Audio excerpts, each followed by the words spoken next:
Have you ever dreamed of harvesting your own fresh potatoes? Do you think you need a huge garden or a sprawling backyard to do it? I am here to tell you that this is not true. You can grow delicious potatoes in very small spaces.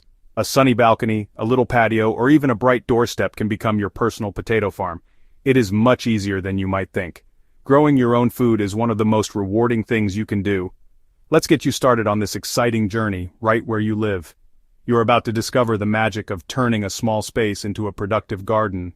The key to this small space magic is the grow bag. These bags are perfect for urban gardeners. They are made of a special fabric that lets air and water move freely.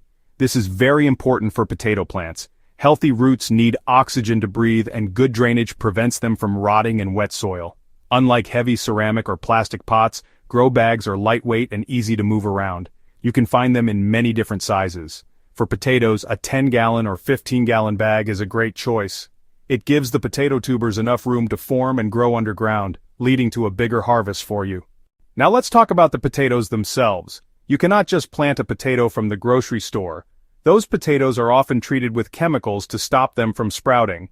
Instead, you need to buy seed potatoes from a garden center. These are potatoes specifically grown to be planted. They are certified to be free of diseases, giving your plants the best chance for a healthy start. You can find many different varieties like Yukon Gold, Red Pontiac, or Kennebec. Choose a variety that you enjoy eating. Once you have your seed potatoes, you need to prepare them for planting. This step is called chitting. Place the seed potatoes in a cool, bright place for a week or two. You will see small, thick, green sprouts begin to grow from the eyes. If your seed potatoes are large, you can cut them into smaller pieces. Make sure each piece has at least 2 or 3 eyes on it. After cutting them, let the pieces sit out in a dry place for a day or two. This allows the cut surfaces to form a protective skin. Now for the fun part.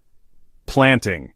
Grab your grow bag and your prepared potting mix. Start by rolling down the top edges of the grow bag until the bag is about 1/3 of its full height. This makes it easier to work with.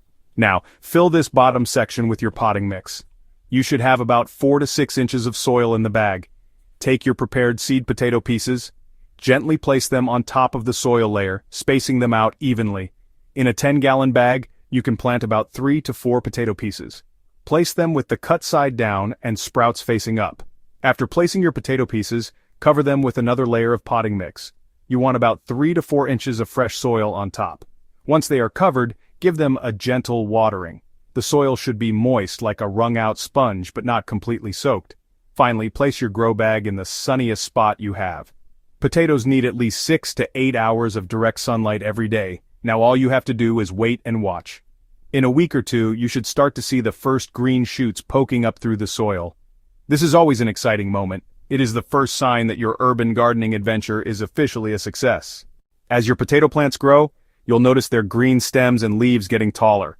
Once they're about 6 to 8 inches tall, it's time to do something called hilling. This is honestly the most important step for getting a big harvest. Hilling just means adding more soil to the bag. You'll unroll the sides of your grow bag a little bit, and then add more potting mix around the base of the plants. You want to bury about half of the green stems, leaving just the top few inches of leaves sticking out. You might be wondering why hilling is so important. Potatoes are actually not roots, they're tubers, which are swollen underground stems. New potatoes form along the parts of the main stem that are buried under soil. So, the more stem you bury, the more potatoes your plant will produce. Besides hilling, your main job is to provide the right amount of water and sunlight. Make sure your bag stays in a bright spot. Watering is really important. The soil should always be kept consistently moist, but never soggy or waterlogged. On hot, sunny days, you might need to water every day. The fabric lets water evaporate, so container plants dry out faster. A good way to check is to stick your finger about 1 inch into the soil. If it feels dry, it's time to water. The waiting is almost over.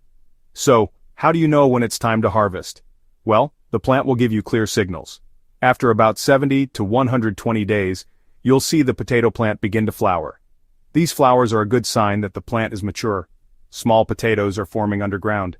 If you want to harvest these tender new potatoes, you can carefully reach into the soil and pull a few out. The main signal for final harvest comes after flowering. The lush green foliage will start to turn yellow and die back. This might look alarming, but it's totally normal. It means the plant has finished its life cycle and put all its energy into growing tubers. Once the stems and leaves have completely withered, it's time for the big reveal. Stop watering for about a week before harvest. Harvest day is honestly the best part. Take your grow bag and lay a tarp or old sheet on the ground. This makes cleanup easier. Tip the entire grow bag over and dump everything out onto the tarp. It will feel a bit like digging for buried treasure.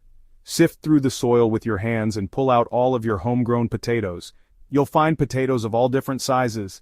It's an incredibly satisfying experience. Gather all your potatoes and gently brush off excess soil. Don't wash them until you're ready to cook. Now you can enjoy the fruits of your labor. You've successfully grown your own food in a small space. Let your potatoes cure for a few days in a cool, dark place. This shows that you don't need a big yard to be a gardener. With just a little space, a grow bag, and sunshine, anyone can experience this joy, so go ahead, give it a try.